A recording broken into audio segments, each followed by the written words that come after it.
Bapak Ibu, sebelum kita mulai kajian, kita awali sama-sama dengan beristighfar kepada Allah Subhanahu wa taala.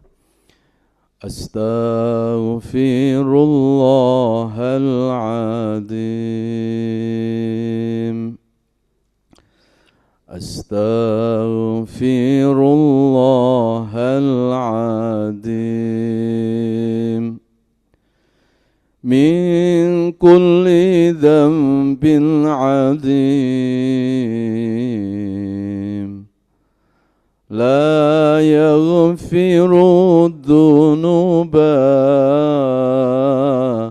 إلا رب العالمين لا يغفر الذنوب إلا غفور رحيم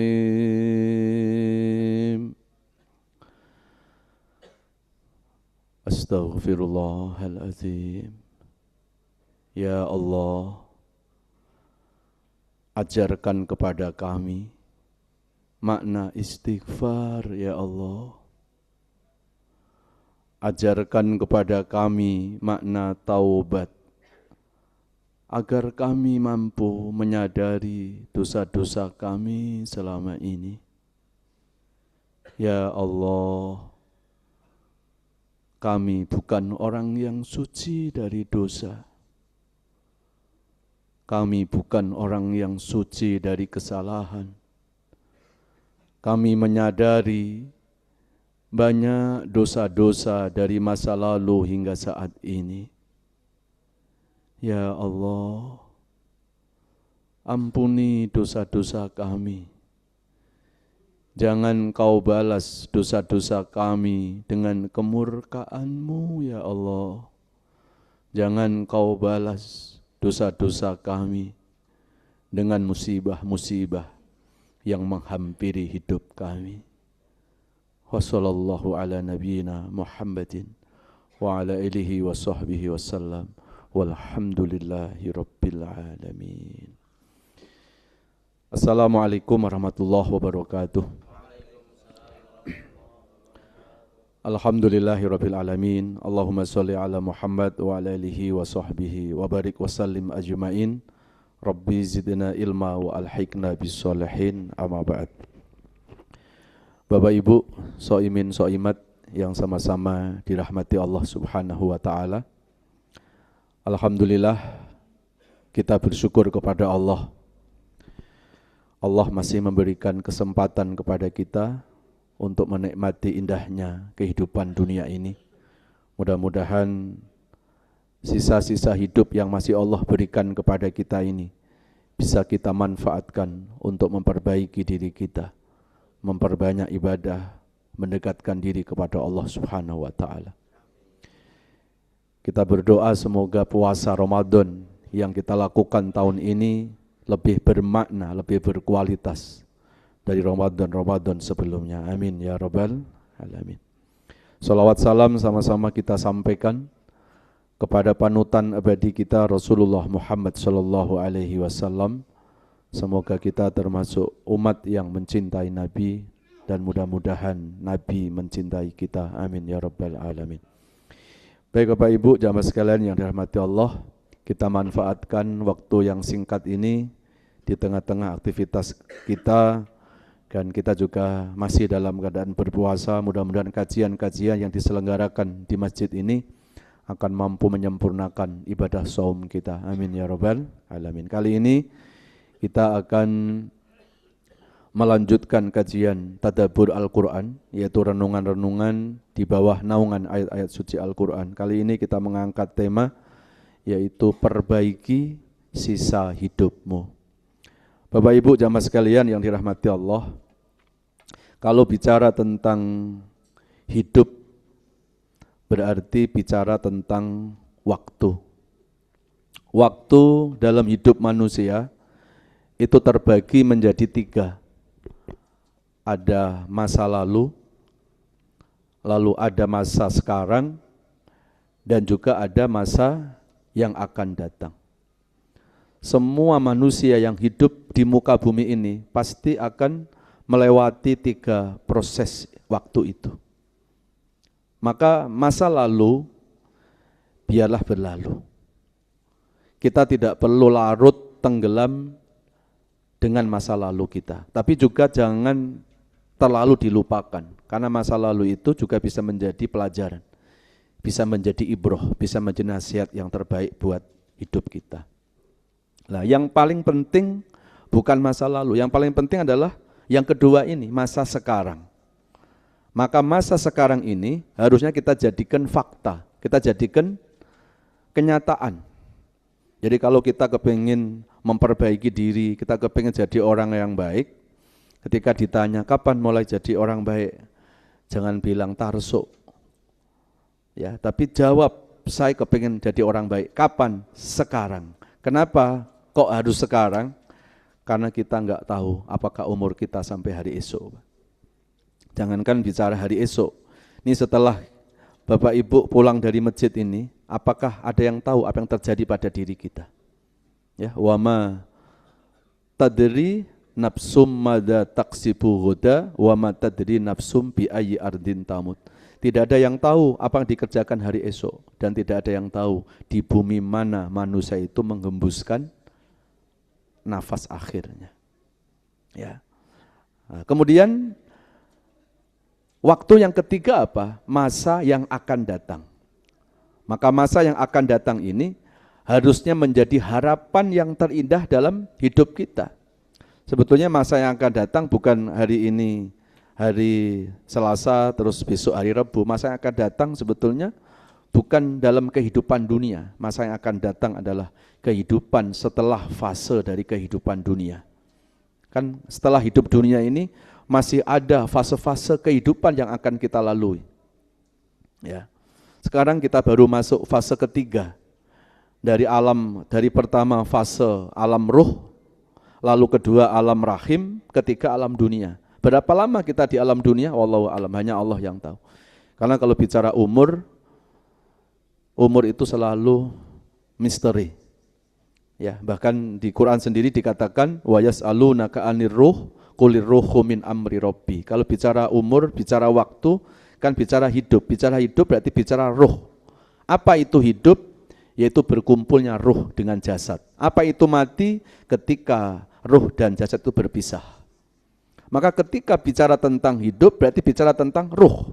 Karena ruh inilah yang menyebabkan manusia itu hidup di alam dunia. Maka Allah sudah menjelaskan, kalau ada yang bertanya tentang ruh, tentang kehidupan, kulir ruhu min amri rabbi. Jawablah wahai Rasul, bahwa urusan ruh, urusan nyawa, itu adalah urusanku, kata Allah. Ya, jadi tidak ada orang dikasih tahu Pak kapan akhir kehidupannya, kapan kematiannya, itu enggak ada yang tahu. Jangankan kelasnya kita yang manusia biasa, sekelas para nabi dan rasul saja, tidak ada yang wafatnya itu dibocorkan sebelumnya, gitu. Enggak ada. Nabi Muhammad saja kalau kita buka di dalam hadis, tidak pernah kan sebelum wafat Rasulullah mengumpulkan keluarganya atau sahabatnya, sini saya kasih tahu nanti wafatku tuh usia 63 tahun. Tidak pernah ada riwayat-riwayat itu. Itu menunjukkan bahwa kalau bicara tentang umur, itu benar-benar misteri. Itu urusan Allah Subhanahu wa ta'ala. Ya. Jamaah sekalian yang dirahmati Allah, maka Al-Quran sendiri menjelaskan dalam surat Yasin, yaitu surat 36 ayat yang ke-68. Wa man nu'ammirhu nunakishu fil khalqi afala ya'qilun. Barang siapa yang dipanjangkan usianya, maka pasti akan dikurangi fisiknya. Jadi sesungguhnya bertambah umur ini, Bapak Ibu, kita tuh bukan bertambah usia kita. Justru semakin bertambah umur, jatah hidup kita itu dikurangi oleh Allah. Loh, kenapa kok dikurangi?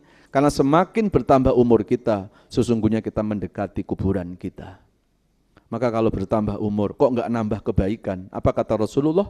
Fahuwa syakyun. Itulah tanda orang yang celaka. Khairun nas mang tola umruhu wa hasuna amaluhu wa syarrun nas mang tola umruhu wa sa'a amaluhu. Sebaik-baik manusia itu ketika dikasih panjang umur, tambah umurnya, itu menambah kebaikannya. Dan sejelek-jelek manusia, justru ketika dikasih panjang umur, malah menambah dosanya. Maka kualitas dari umur kita, Bapak Ibu, itu bukan dilihat dari panjang.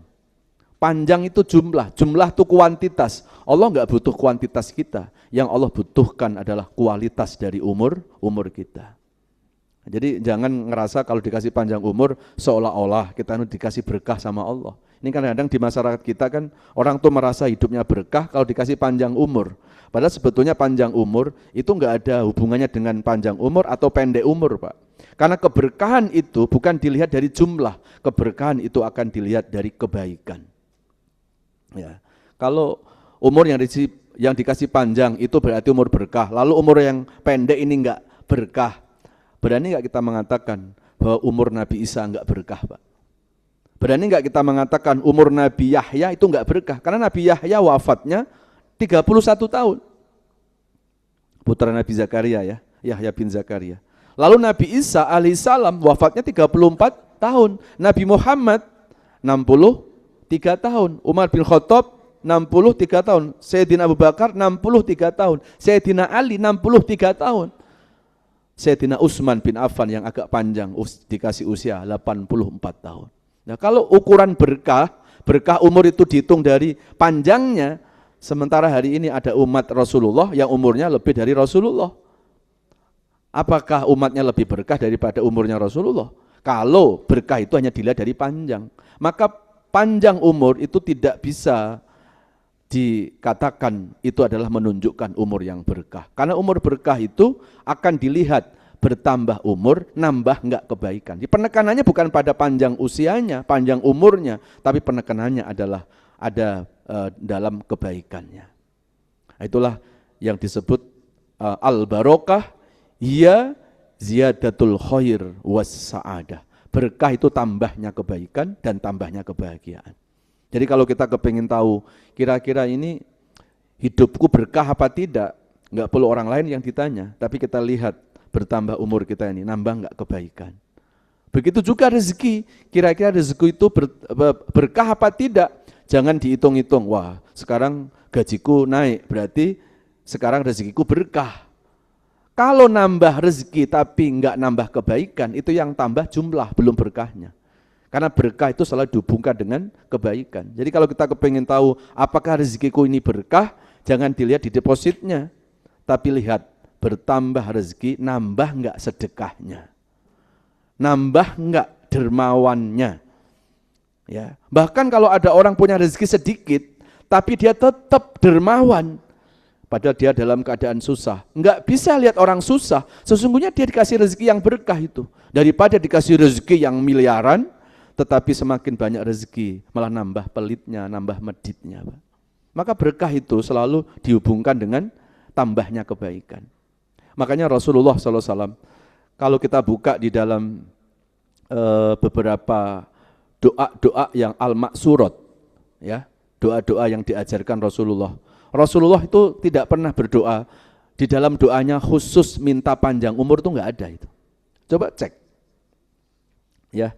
Atau para nabi-nabi, bukan hanya Rasulullah deh, ada enggak para nabi itu minta kepada Allah, kemudian minta khusus, ya Allah panjangkan umurku? Enggak ada. Yang diajarkan oleh para nabi, oleh para rasul, termasuk Nabi kita Muhammad SAW, mengajarkan doa kepada kita, inni as'aluka hayatan thayyibah. Ya Allah, berikan kepadaku hayatan. Hayat itu artinya kehidupan. Thayyibah, yang penuh dengan kebaikan. Thayyib. Jadi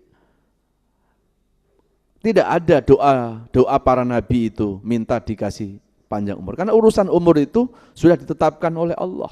Kalau bicara umur kan bicara ajal. Dan kalau bicara ajal itu enggak akan bisa maju, enggak akan bisa mundur, Pak.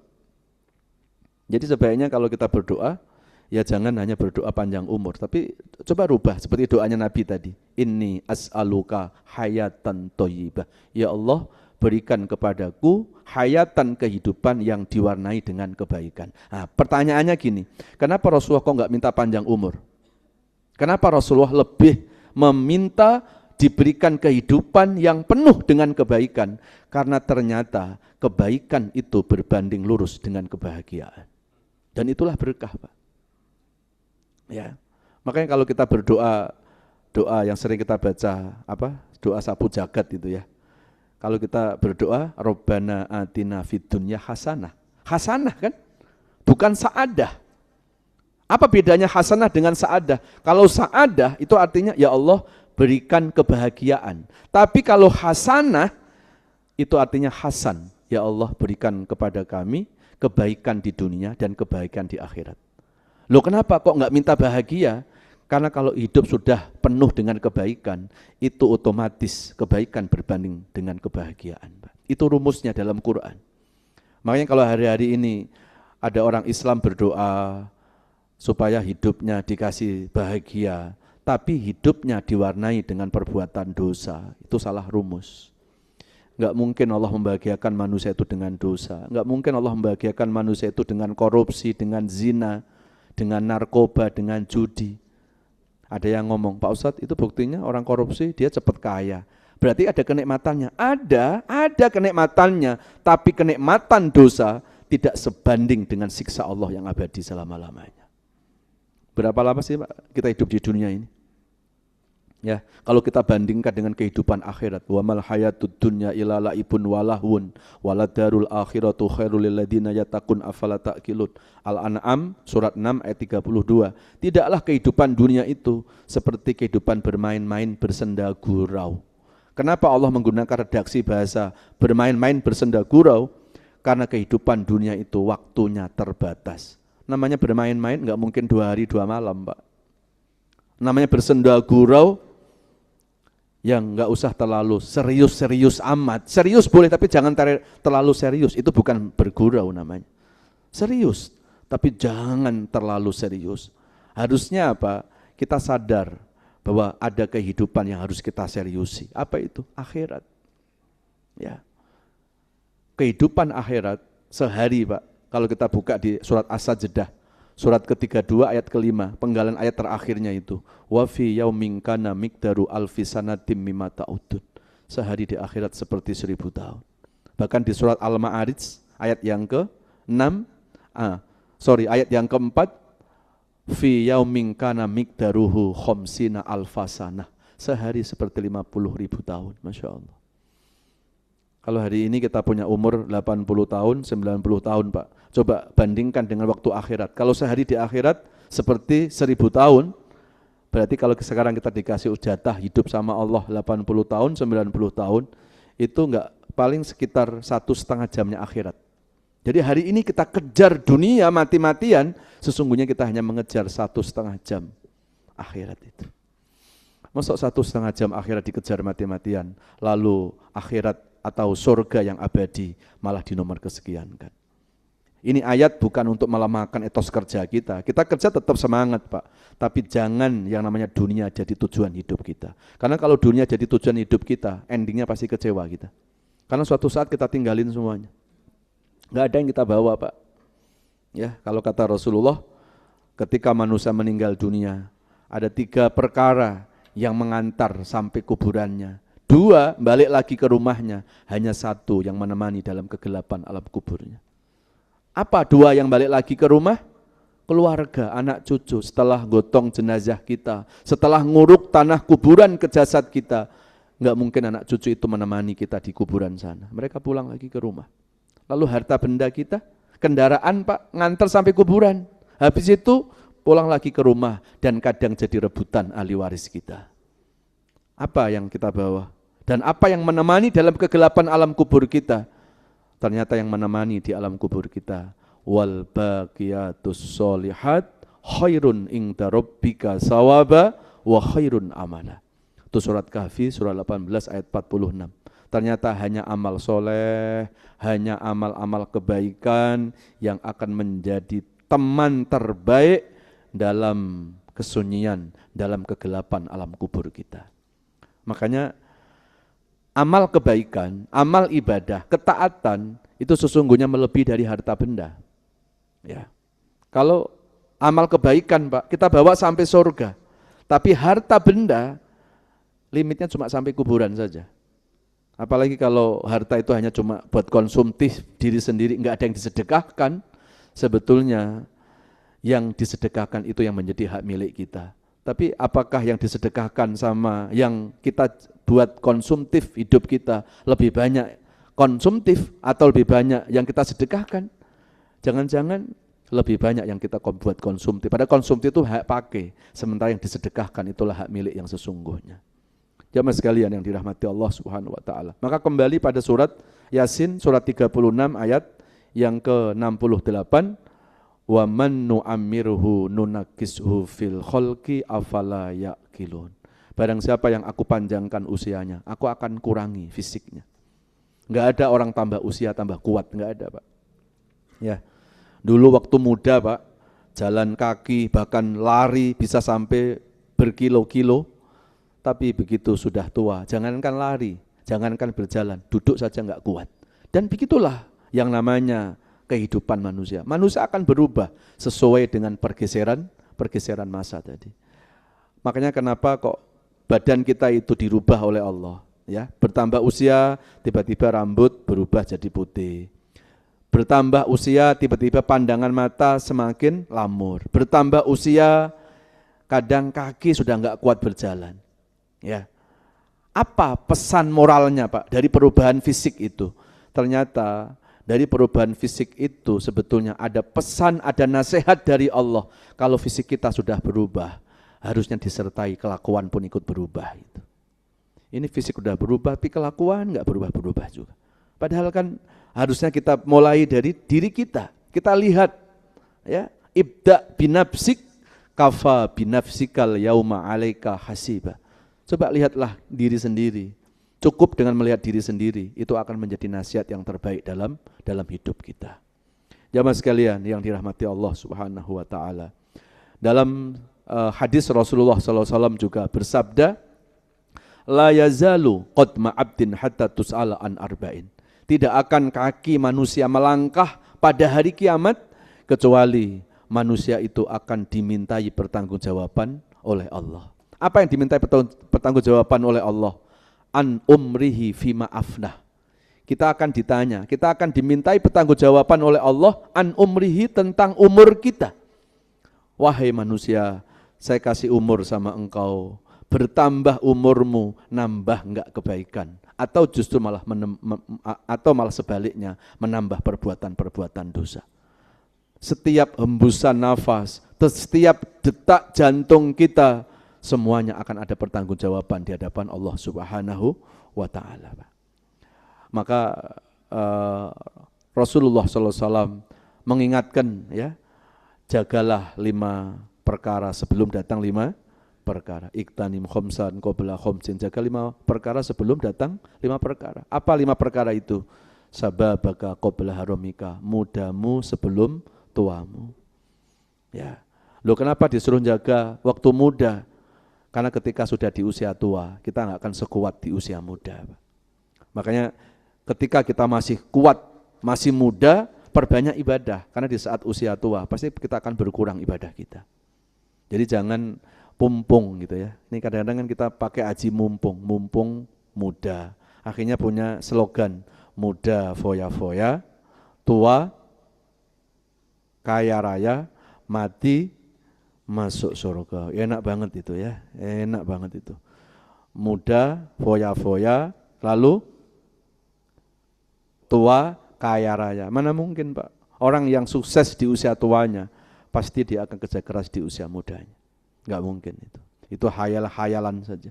Jadi jaga waktu muda sebelum tua. Lalu yang kedua apa? Sihataka qabla sakomika. Jaga sehatmu sebelum sakit. Kali ini kalau udah sakit, nanti banyak kemauan kita. Ya Allah, sehatkan ya Allah. Insya Allah kalau aku sehat ya Allah, aku akan sering datang ke masjid, aku akan sering datang ke pengajian.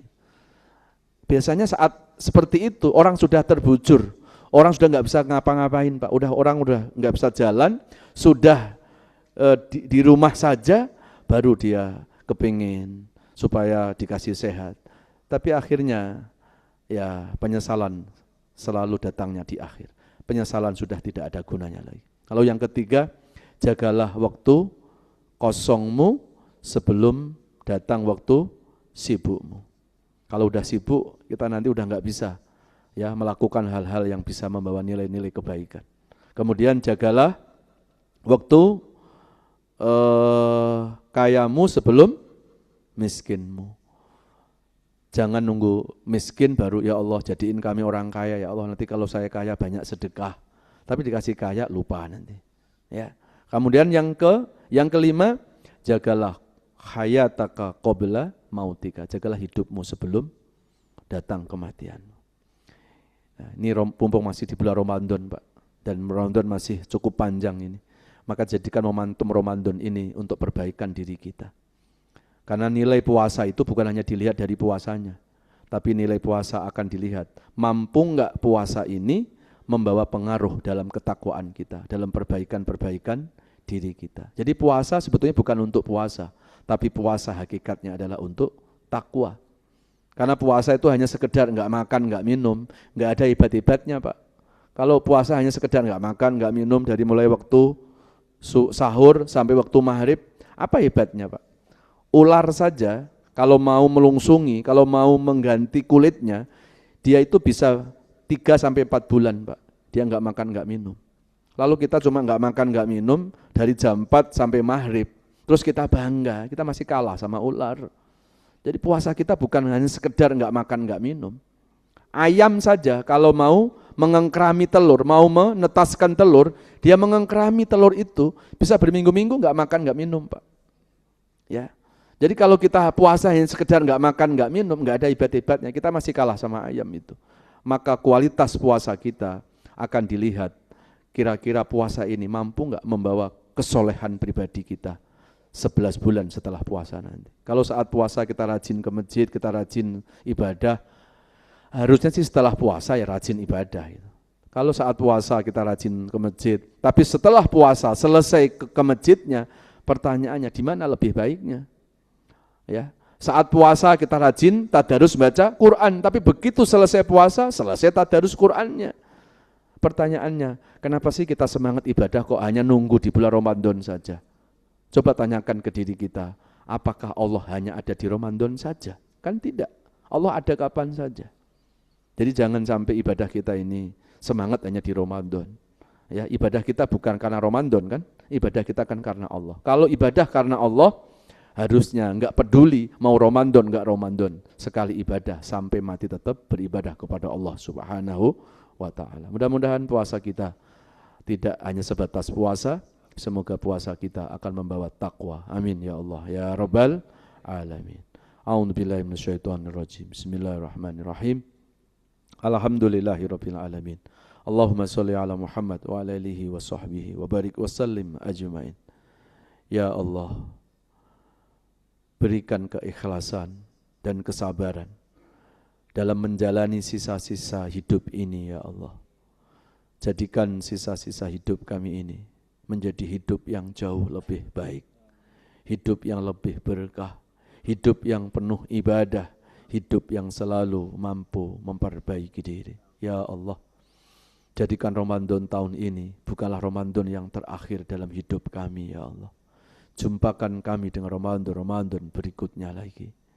Ya Allah, jadikan puasa Ramadan kami tidak hanya sebatas menggugurkan kewajiban, tidak hanya sebatas ritual, tidak hanya sebatas seremonial, namun jadikan puasa ini akan membawa pengaruh dalam perbaikan-perbaikan diri kami. Wassallallahu ala nabiyyina Muhammadin wa ala alihi wa sahbihi wasallam. Walhamdulillahi rabbil alamin. Subhanakallahumma wa bihamdika asyhadu an la ilaha illa anta astaghfiruka wa atubu ilaik. Mohon maaf lahir batin. Wassalamualaikum warahmatullahi wabarakatuh.